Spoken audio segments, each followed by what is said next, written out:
What's up everybody and welcome back to the channel. I hope you all are having a good one. Normally I would do an introduction piece, but let's just hit the feld and get into the hands. In this one, we're at California Grand playing in the 2-5 no limit game and I buy in for 1k. This session was from a while ago, so you'll see some plexiglass dividers between the players. First hand we get into is 10-8 of diamonds on the button in a straddled pot. There's a limp under the gun and I call on the button. Small blind and big blind both put in the $10 and the straddler checks his option. The flop is ace 10-4 with 2 clubs and 1 diamond.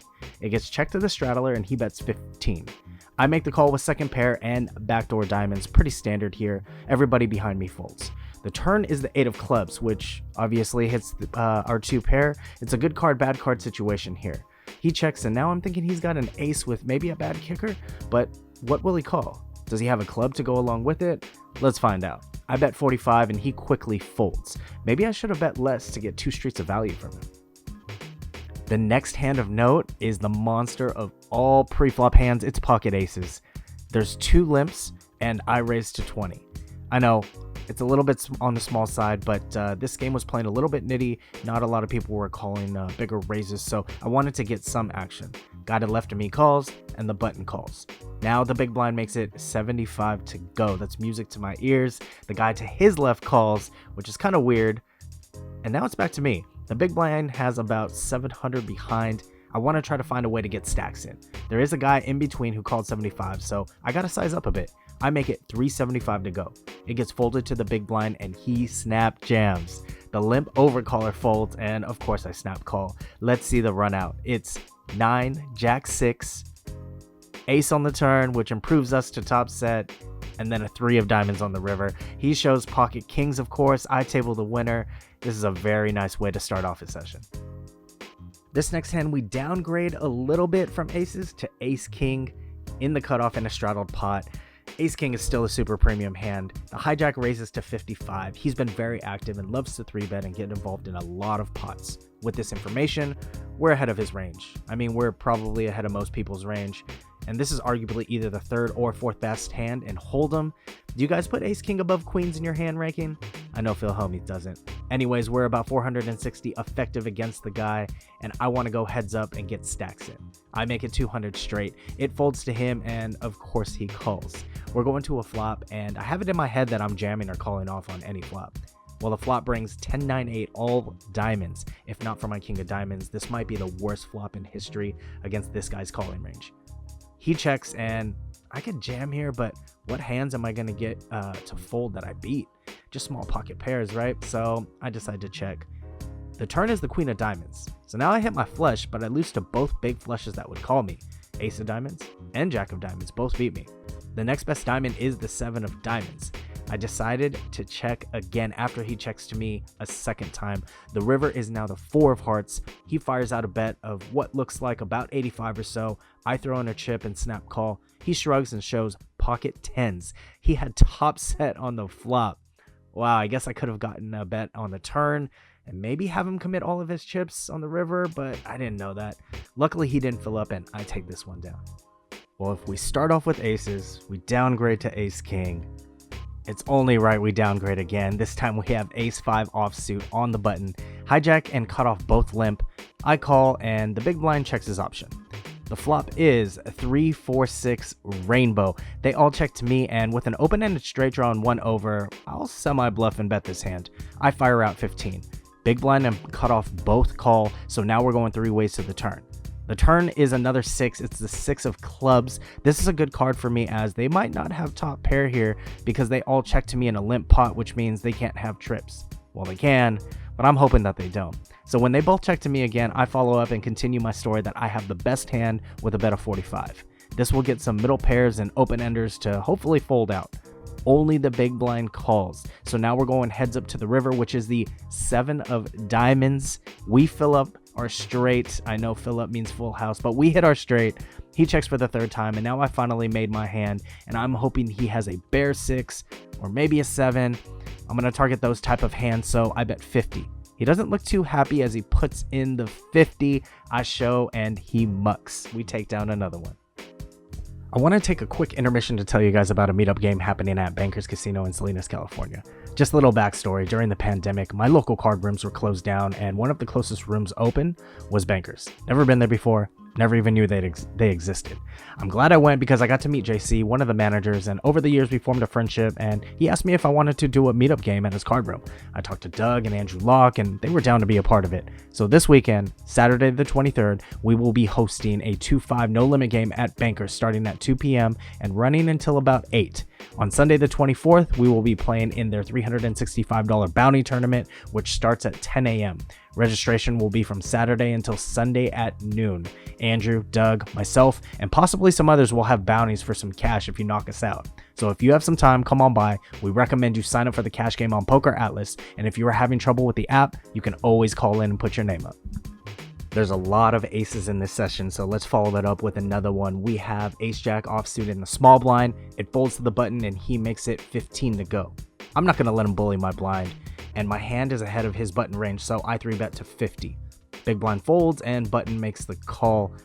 We go heads up to a flop, which is ace 4-5. So obviously we hit top pair. Don't really like the 4 and the 5. It's really too connected, but yeah, let's just go with the hand. So I fire out a down bet of 40 to try to see where he's at. I think this accomplishes the same as a standard half pot to 3/4 pot bet, and he makes the call.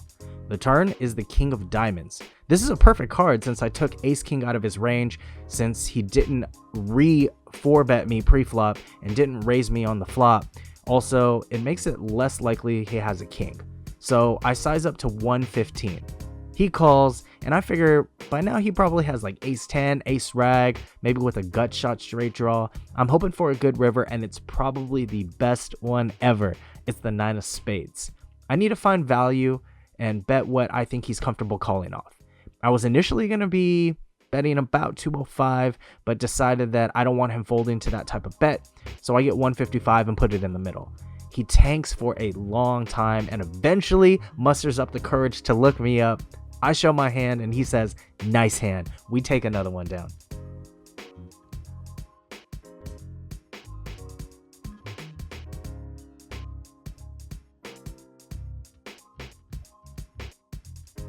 So the game's getting a little bit spicy now, and people are calling a little bit light here. So when there's one limp in front of me and I'm on the button and I look down at 2 aces again, I make it 35 to go. The big blind, under the gun, and cutoff all make the call, and we're going 4 ways to a flop, which is 8-7-3 with 2 spades.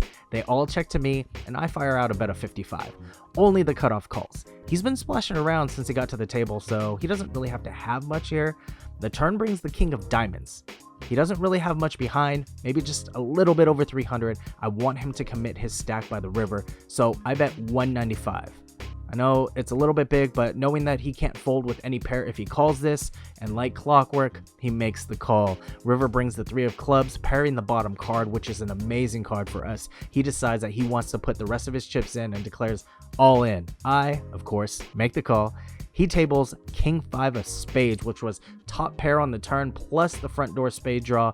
I dodged a decent pair off the deck right there. I show my hand and we take another one down. Next hand to note, we get ace king once again under the gun. I raise to 15, plus 1 calls, and middle position 3-bets to 60.